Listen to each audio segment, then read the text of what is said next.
Welcome Raphaël Melançon to the show. Raphaël, of course, is a political analyst for Noovo and CTV and the founder of Trafalgar Strategies. So thanks for coming. You didn't have to come in. That's very nice of you to Well, my pleasure. It's an important cause. It is. Why not be part of it? Well, it's great that you're here. You get to see some of what's going on. So thank Absolutely. you. We got a lot to talk about. Let's start with, I guess, the Saclic scandal, which is becoming a bigger and bigger scandal every day. François Bonnardel, the former transport minister, there today, not providing a whole lot of anything, was he? Not providing a lot of information. You know, everything we hear so far from people around the Legault government at the Commission Galante so far reminds me a lot, Aaron, of what we heard during the Commission Charbonneau, you know, the Charbonneau inquiry. It seems like no one can really remember what happened there. Loss of memory all of a sudden for all these people who don't really have the right information or are not sure what they heard or what they were told by the SAEQ. So it's not very clear, and frankly, to me, it's a very bad image for the Legault government right now to have former staffers, high-level staffers, chiefs of staffs of the ministers there, and to have also their own currently sitting ministers. Bonnardel being there, and soon to have Geneviève Guilbeault after Bonnardel. I mean, it really gives a bad image for the Legault government. You're right, though, about the part where I don't remember. I mean, this is not about a couple of dollars. These are hundreds of millions of dollars that $500 million going down the drain. The cost of the Saclic project almost doubled. So from about $500 million extra. So it's $500 million that we have lost somewhere because of delays, because we were not managing the project properly. And in the end, so far, no one seems really responsible. No one seems accountable for it. And they're all pitching the ball to one another, and it's really hard to know who's responsible in the end for this whole fiasco. But you know what?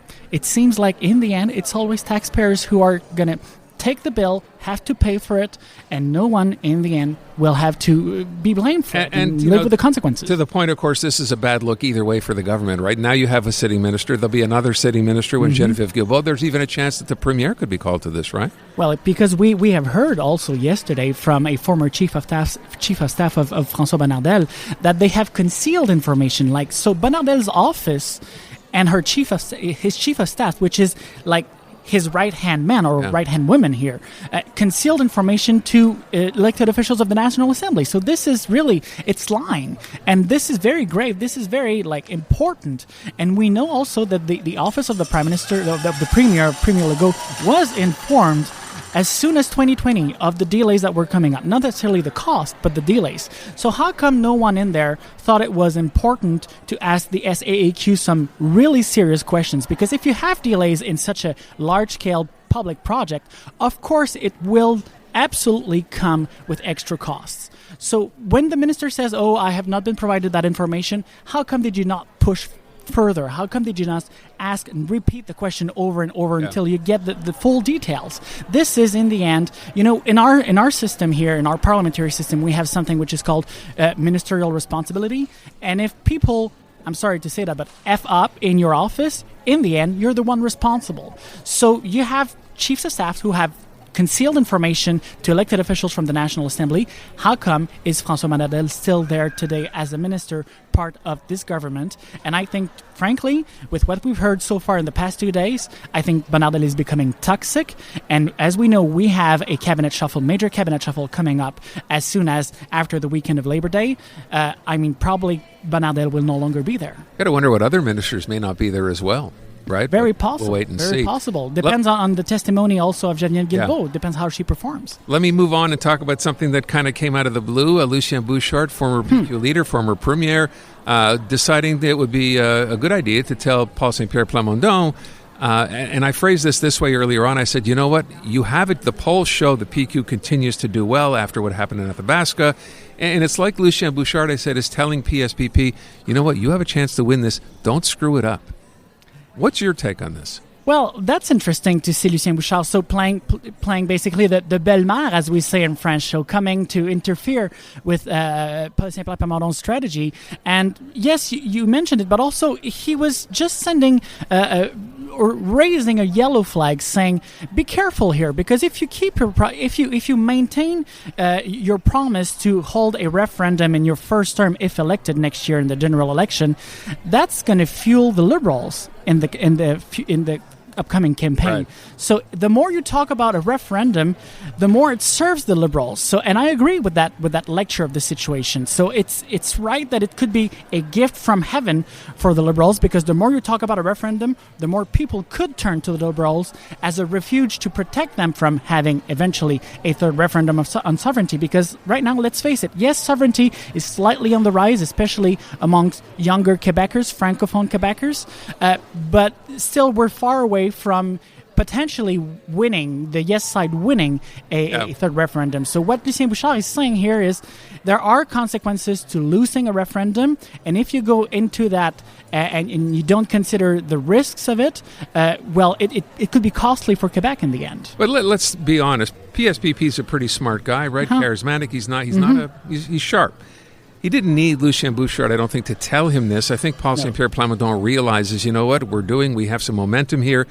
We probably don't want to do a lot by talking about a referendum or sovereignty, which he has not done, by the way, right? So you kind of wonder at that point, do you think he follows through? Do you think this is going to become part of the PQ, the platform? I mean, talk about it?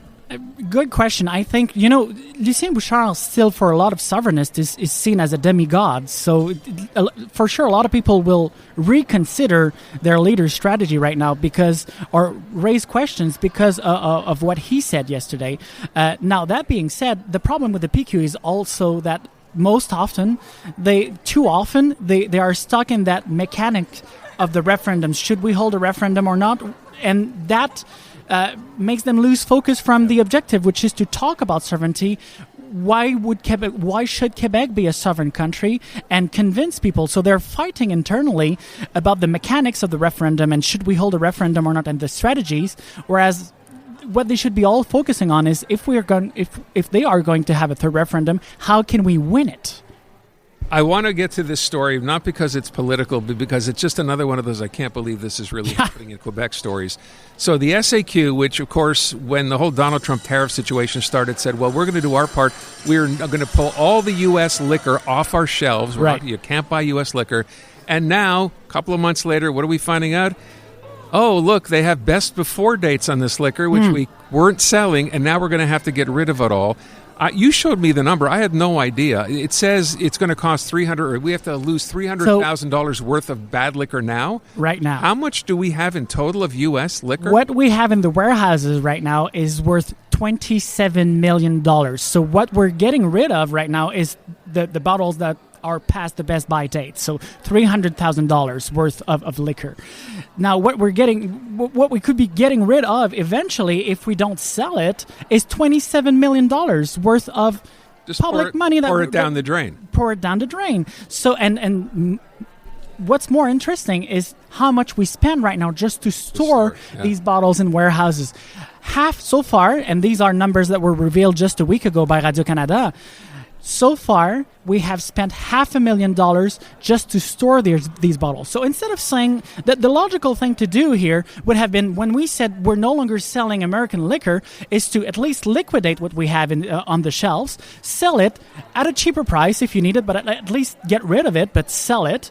And instead, what the SAQ did here is they just took them off the shelves and sent it to a warehouse, waiting possibly that Donald Trump will be backtracking on his tariffs and we could bring it back. But so far, it's not happening. So we should sell that liquor. Yes, no longer buy any more liquor from American companies, but sell the liquor, the $27 million worth of liquor that we have right now, instead of just keep it in warehouses. And the good news is, Raphael, I understand you're prepared to buy that liquor even beyond its absolutely best before date. That's good to know. I offer free warehouses in my basement for $1 only. I will take care of it. We'll pay for transport too. Just call me. Raphaël Melançon. Raphaël, thank you so much for coming by. Thank you, Aaron. Really appreciate it.